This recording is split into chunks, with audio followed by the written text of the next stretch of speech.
Professor Jayashankar బడిబాట కార్యక్రమంలో పాల్గొన్న గౌరవ నారాయణఖేడ్ శాసనసభ్యులు డాక్టర్ పట్లోళ్ల సంజీవరెడ్డి గారు. నారాయణఖేడ్ నియోజకవర్గం నారాయణఖేడ్ మున్సిపల్ పట్టణ పరిధిలోని మండల పరిషత్ ఉన్నత పాఠశాల మరియు జిల్లా పరిషత్ బాలికల ఉన్నత పాఠశాలలో ఈరోజు తెలంగాణ ప్రభుత్వం, తెలంగాణ రాష్ట్ర ముఖ్యమంత్రి రేవంత్ రెడ్డి గారు ఎంతో ప్రతిష్టాత్మకంగా చేపట్టిన ప్రొఫెసర్ జయశంకర్ బడిబాట కార్యక్రమంలో పాల్గొన్న గౌరవ నారాయణఖేడ్ శాసనసభ్యులు డాక్టర్ పట్లోళ్ల సంజీవరెడ్డి గారు. ముందుగా హైదరాబాద్ బాచేపల్లి గ్రామ వాస్తవ్యులు జక్కుల యాదగిరి గారి సౌజన్యంతో శాసనసభ్యులు డాక్టర్ పట్లోళ్ల సంజీవరెడ్డి గారి సహకారములచే 3,00,00,00 రూపాయలతో విలువైన వాటర్ ప్లాంట్ ను ప్రారంభించడం జరిగింది. అనంతరం ఎమ్మెల్యే గారు మాట్లాడుతూ, నేను కూడా ఈ పాఠశాలలోనే 5వ తరగతి వరకు ఇక్కడే విద్యను అభ్యసించానని, ఈ పాఠశాలకు నాకు ఎంతో విడదీయలేని బంధం ఉందని, ఈ పాఠశాలలో నాకు ఎన్నో జ్ఞాపకాలు ఉన్నాయని ఎమ్మెల్యే గారు విద్యార్థులతో వారి జ్ఞాపకాలను గుర్తు చేశారు. తెలంగాణ కాంగ్రెస్ ప్రభుత్వం విద్య పట్ల ప్రత్యేక శ్రద్ధ చూపిస్తున్నారని, అందుకు అనుగుణంగానే పాఠశాలలు ప్రారంభం కాకముందే విద్యార్థుల యొక్క నోటు పుస్తకాలను మరియు విద్యార్థుల యొక్క యూనిఫాంలను పాఠశాల ప్రారంభం అయిన మొదటి రోజే విద్యార్థులకు అందిస్తున్నాం. గత బీఆర్ఎస్ అధికారంలో ఉన్న 10 సంవత్సరాలుగా పాఠశాలలు ప్రారంభమైన ఒక నెల అయినా సరే పాఠశాలలకు పుస్తకాలు కానీ యూనిఫాంలను కానీ అందించేవారు కాదని ఎమ్మెల్యే గారు అన్నారు. ఈ కార్యక్రమంలో ఎమ్మెల్యే గారితో పాటు నారాయణఖేడ్ డీఎస్పీ వెంకట్రెడ్డి గారు, మండల ఎంఈఓ గారు, పాఠశాల ప్రధానోపాధ్యాయులు, ఉపాధ్యాయులు, విద్యార్థులు, కాంగ్రెస్ పార్టీ ముఖ్య నాయకులు తదితరులు పాల్గొన్నారు.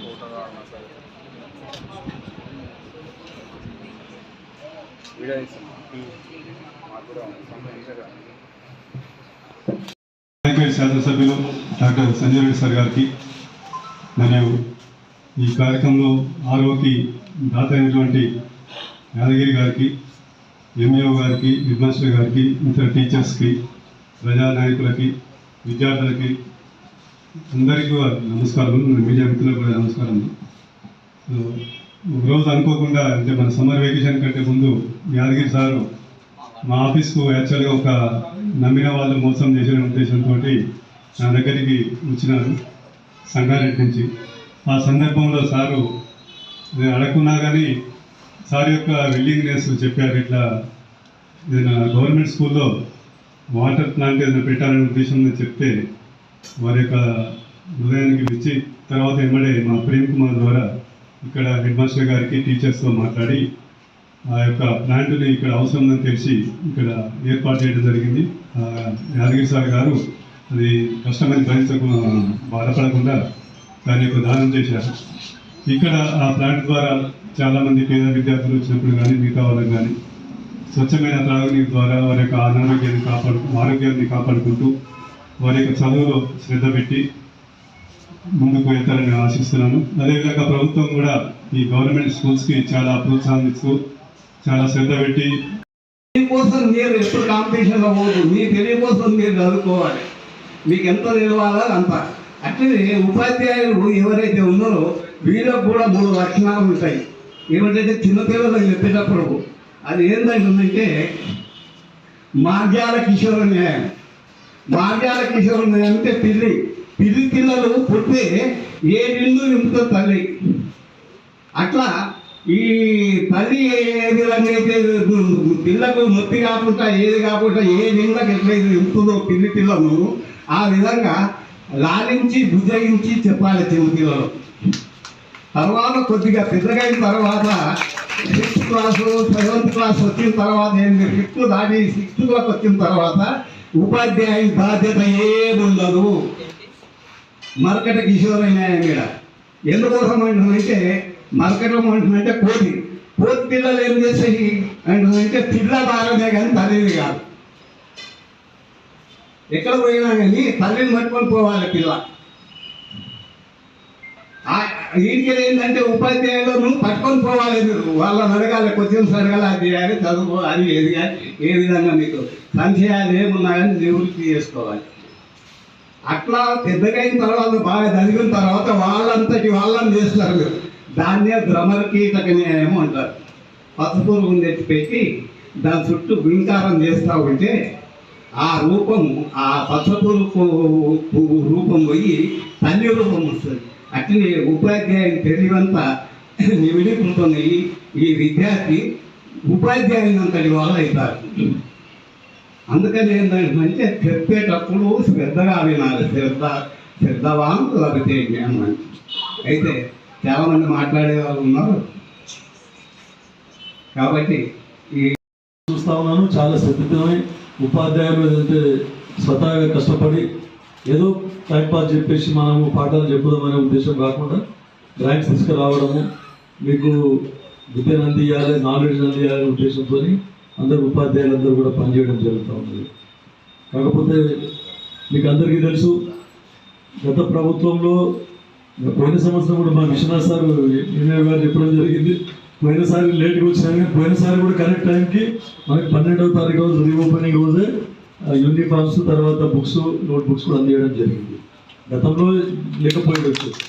ఇప్పుడు ముఖ్యంగా మన ముఖ్యమంత్రి గారు రేవంత్ రెడ్డి గారు కూడా అయితే ఎడ్యుకేషన్ ఆయననే ఉంచుకొని మరీ దీన్ని ప్రక్షాళన చేయాలి, ప్రభుత్వ పాఠశాలన్నింటినీ కూడా మనము ఇంప్రూవ్మెంట్ చేయాలనే ఉద్దేశంతో ఈ ప్రభుత్వం కంకణం కట్టుకొని ఉంది. దాంట్లో భాగంగానే ఎంత శ్రమైనా అన్ని యూనిఫామ్స్ కానీ బుక్స్ నోట్ బుక్స్ ఒకటే ఫస్ట్ డే రీఓపెనింగ్ రోజే ఇవ్వాలని చెప్పేసి. అయితే ఇంకా ఇన్ఫ్రాస్ట్రక్చర్ కూడా మనం గత ప్రభుత్వం మొన్ననే పోయిన సంవత్సరం అమ్మ ఆదర్శ పాఠశాలలు అని టేకప్ చేయడం జరిగింది. అమ్మ ఆదర్శ పాఠశాలల్లో ఎవరైతే వివో లీడర్ ఉంటారో గ్రూప్లో ఉండే మహిళలనే వారికి ఈ బాధ్యతలు అప్పగించడం జరిగింది. గతంలో కూడా ఉండే మనకు విద్యా కమిటీ అని ఏర్పాటు చేసుకొని విద్యా కమిటీ ద్వారా స్కూల్లో ఇంప్రూవ్మెంట్ చేయాలి ఉపాధ్యాయులతో కలిసి అని చెప్పడం జరిగింది. కానీ ఇప్పుడు అట్లా కాకుండా మహిళలకి ఇవ్వాలి ప్రాధాన్యత అని వివో లీడర్లకే బాధ్యత అప్పని చెప్పి దానికి బడ్జెట్ కూడా కేటాయించడం జరిగింది. టాయిలెట్స్ కానీ కాంపౌండ్ వాల్ కానీ కరెంటు గురించి కానీ తర్వాత డ్రింకింగ్ వాటర్ గురించి కానీ ఇటువంటి అన్నీ కూడా మౌలిక సదుపాయాలు కల్పించాలనే ఉద్దేశంతో ప్రభుత్వము చొరవ చూపించి దానికి బడ్జెట్ కూడా కేటాయించడం జరిగింది. ఎన్నో చోట్ల నియోజకవర్గంలో రాష్ట్రంలో ఎన్నో చోట్ల కూడా 75-80% పనులు కూడా కంప్లీట్ కావడం జరిగిందని చెప్పి చెప్తాను. దాన్ని అందరినీ సద్వినియోగం చేసుకోండి. మీరు గతంలో ఉపాధ్యాయుల కొరత చాలా ఉండేది. ఎందుకంటే చాలా సంవత్సరాల నుండి అసలు రిక్రూట్మెంట్ లేదు. ఉపాధ్యాయ నియామకం లేనందువలన వారందరికీ కూడా ఉపాధ్యాయుల కొరత ఏర్పడింది. చాలామంది పిల్లలు ఎంతోమంది ఒక 100 మంది పిల్లలు ఉంటే కూడా సరైన ఉపాధ్యాయులు కూడా ఇక్కడ లేకుండా పోవడం జరిగింది. కానీ మా ప్రభుత్వం ఏర్పడిన తర్వాత కొత్తగా రేవంత్ రెడ్డి గారు ముఖ్యమంత్రి అయిన తర్వాత 11,000 మంది ఉపాధ్యాయులను మనం నియమించిన ఘనత ఈ ప్రభుత్వం. గత 10 సంవత్సరాల నుండి కూడా ఉపాధ్యాయులకు ప్రమోషన్స్ కూడా ఇవ్వలేదు. అట్లాంటిది ఈ ప్రభుత్వం ఏర్పడిన తర్వాత ఎన్నో సంవత్సరాల నుంచి పెండింగ్ ఉన్నటువంటి టౌన్లో 3 స్కూళ్ళు పికప్ చేసి గర్ల్స్ హై స్కూల్ ఒకటి ఇదొకటి జడ్పీహెచ్ఎస్ హై స్కూల్ కూడా మనం చేయడం జరిగింది. ఇక ముందు వాళ్ళు మళ్ళీ ఎప్పుడు పెడతారో తెలియదు. నియోజకవర్గంలోనే మండల్ హెడ్ క్వార్టర్స్ పెద్ద స్కూల్స్ అన్నీ కూడా కలెక్టర్ ద్వారా ప్రభుత్వమే టేకప్ చేసి అన్ని స్కూల్లో కూడా కంప్యూటర్ ఎడ్యుకేషన్ ఇవ్వాలని చెప్పేసి డిసైడ్ చేస్తామని చెప్పేసి మీకు అందరికీ చెప్తాను. ఇక ముఖ్యంగా చెప్పాలంటే ప్రభుత్వం ఏదైతే అన్ని సమకూరుస్తుంది, కానీ చదవవలసిన బాధ్యత మీ మీద ఉంది. ఎందుకంటే మీరు చదవకపోతే ఏం లాభం లేదు. వస్తే క్లాస్లో కూర్చుంటే ఏదో మనం వింటిమి, తర్వాత మనం దాన్ని ఫాలోఅప్ చేయకపోతే దాంతో ఏం లాభం లేదు. ఎందుకంటే ఇక్కడ వచ్చేది చిత్తం శివుని మీద భక్తి చెప్పుల మీద అంటారు. అట్లా ఇక్కడ వచ్చి సార్ చెప్పింది ఉట్టిగా ఖాళీ కళ్ళతో చూస్తే మనం ఎక్కడో ఆలోచన చేస్తే అంటే దాంతో లాభం లేదు. కాబట్టి కాన్సన్ట్రేషన్ ఈజ్ ఇంపార్టెంట్. కాన్సన్ట్రేషన్తో సార్ చెప్పింది వింటే క్లాస్లో మీరు చదవకుండా సార్ ఎగ్జామ్ పాస్ కాగలుగుతారు.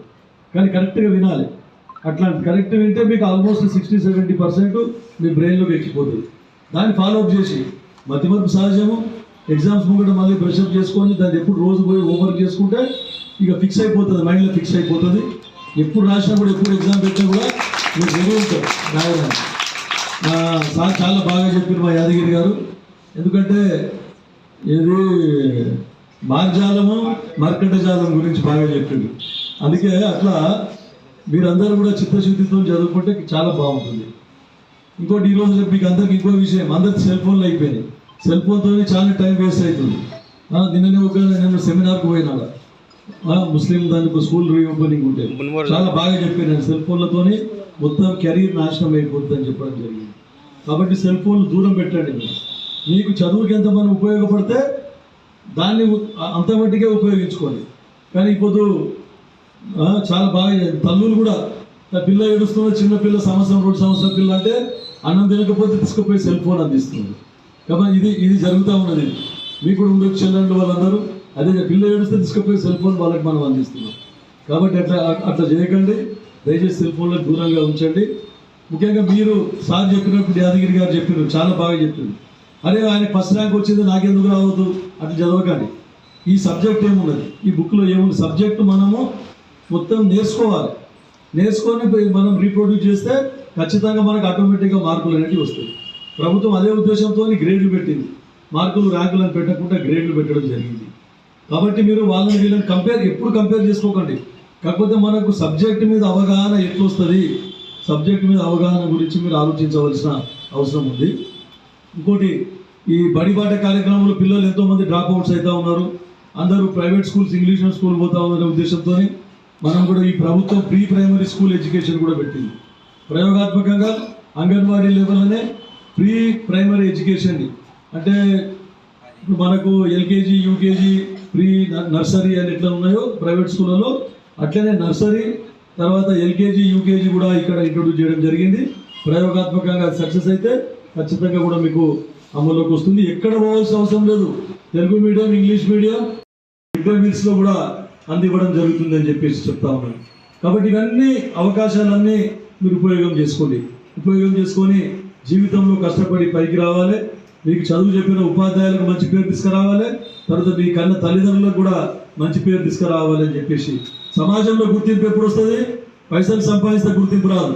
చాలా మంది ఉన్నారు, కోటీశ్వరులు ఉన్నారు పైసలు సంపాదించిన వాళ్ళు, కానీ అట్లా రాదు. అట్లా ఒక పేరు మనకంటూ ఒక పేరు సంపాదించుకుంటే సొసైటీకి సేవ చేసే విధంగా అట్లా చేస్తేనే అప్పుడు మనకు ఒక గుర్తింపు అనేది వస్తుంది అని చెప్పేసి మీకు అందరికీ చెప్తా ఉన్నాను. తర్వాత ఉపాధ్యాయులకు కూడా కొంత రిక్వెస్ట్ ఏంటంటే, చాలా మనం చెప్తాం, పాఠాలు చెప్తాం, వెళ్ళిపోతాం. కానీ ఒక్కొక్క స్ట్రీమ్ లైన్ చేసి ఎవరు ఇంటెలిజెంట్ విద్యార్థులు, ఎవరు యావరేజ్, ఎవరు బిలో యావరేజ్, ఎవరు లీస్ట్ యావరేజ్ కేటగిరైజ్ చేసి ప్రతి ఒక్కరికి కూడా మీరు స్పెషల్ కేర్ తీసుకొని వాళ్ళని కూడా వీళ్ళతో పాటు ఇంటెలిజెంట్గా తయారు చేయవలసిన బాధ్యత మా అందరి మీద ఉన్నది, మీ మీద ఉన్నది, మా మీద ఉన్నదని మీకు కూడా నేను చెప్తా ఉన్నాను. ఎందుకంటే కష్టపడి ఇప్పుడు స్కూల్ పిల్లలు, మనకు ప్రభుత్వ పాఠశాలలు వచ్చే పిల్లలు ఏంటంటే నిజంగా బీద విద్యార్థులు, డబ్బులు ఉన్నోళ్ళు చాలా హైఫై కార్పొరేట్ స్కూళ్ళకి పోతూ ఉంటారు. కానీ వాళ్ళతో పాటు వీళ్ళని కూడా తీర్చిదిద్దవలసిన బాధ్యత మనకు ఉంది. ఎందుకంటే మౌలిక సదుపాయాలు ప్రభుత్వం ఇస్తూ ఉంది, అన్ని విధాలు ఇస్తూ ఉంది. కాకపోతే మనం కొంచెం కాన్సన్ట్రేషన్ పిల్లలకు కూడా మనము చెప్పి మరి వాటితో కూడా ఏకాగ్రత ఉండేటట్టు చూసుకుంటే ఖచ్చితంగా మనకు ర్యాంక్స్ వస్తాయి. మనం మీరు చూసిన గవర్నమెంట్ స్కూల్లో కూడా, మనకు గవర్నమెంట్ కాలేజీలో కూడా ర్యాంక్స్ రావడం జరిగింది. ముఖ్యంగా ఈ లైబ్రరీస్ మీద కాన్సన్ట్రేట్ చేస్తా ఉన్నాం. నేనైతే నా జనరల్ నాలెడ్జ్ గురించి పుస్తకాలు చదివితే చాలా తెలివి వస్తుంది అని చెప్పి మీకు అందరికీ చెప్తా ఉన్నాను. ఇంటర్నెట్ కొట్టగానే గూగుల్లోకి పోతే అన్నీ వస్తాయి మనకు, అయినా సరే కానీ మనము పుస్తకాలలో చదివింది ఆన్లైన్ మీరు చూస్తూ ఉంటారు. ఆన్లైన్లో చదివింది ఎక్కువ బ్రెయిన్లోకి ఎక్కదు, ఎక్కినా ఎక్కువ రోజులు నిల్వ ఉండదు, గుర్తు రాదు మళ్ళీ. కాబట్టి మీరు పుస్తకాలు మంచిగా చదివితే, పుస్తకాలలో చదివింది అవగాహన చేసుకుంటే ఖచ్చితంగా మీది పర్మనెంట్గా మీ బ్రెయిన్లో ఉండిపోతుంది. ఎప్పుడు అవసరం అనుకుంటే అప్పుడు తిరిగి రీప్రొడ్యూస్ చేసి ఎగ్జామ్లో రాసే విధంగా గుర్తుండిపోతుందని చెప్పేసి మీకు అందరికీ మరొకసారి చెప్తా ఉన్నా. ఈ అవకాశాలన్నింటినీ మీరు సద్వినియోగం చేసుకోవాలని చెప్పేసి, తర్వాత ముఖ్యంగా బాధ్యత ఉపాధ్యాయుల మీద ఎక్కువ బాధ్యత ఉన్నది. నేను మరీ చెప్తా ఉన్నాను. నేను మీ సమస్యల గురించి ప్రభుత్వం దృష్టికి తీసుకొని పోతా, కానీ మన ప్రభుత్వం మీ సమస్యలు తీర్చకుండా ఒక ఉపాధ్యాయ వృత్తి అంటే చాలా గౌరవప్రద వృత్తి. సమాజంలో అన్నిటికంటే ఎక్కువ గౌరవం దానికి. ప్రెసిడెంట్ ఆఫ్ ఇండియా కూడా అంత గౌరవం లేదు. ప్రెసిడెంట్ ఆఫ్ ఇండియా కావాలన్నా, ప్రధానమంత్రి కావాలన్నా, ఏది కావాలన్నా ఉపాధ్యాయుడు ఇక్కడ ఫౌండేషన్ కరెక్ట్ ఉంటేనే మనం పైకి ఎదగలుగుతామని చెప్పేసి దీని మీద దృష్టి పెట్టి మన నారాయణఖేడ్ నియోజకవర్గాన్ని అన్ని విధాల విద్యలో మొత్తం తెలంగాణ రాష్ట్రంలో పై స్థాయిలో నిలబెట్టాలి, నంబర్ 1గా నిలబెట్టడానికి మనమందరం ప్రయత్నం చేద్దామని చెప్తూ ఈ అవకాశం ఇచ్చిన ధన్యవాదాలు.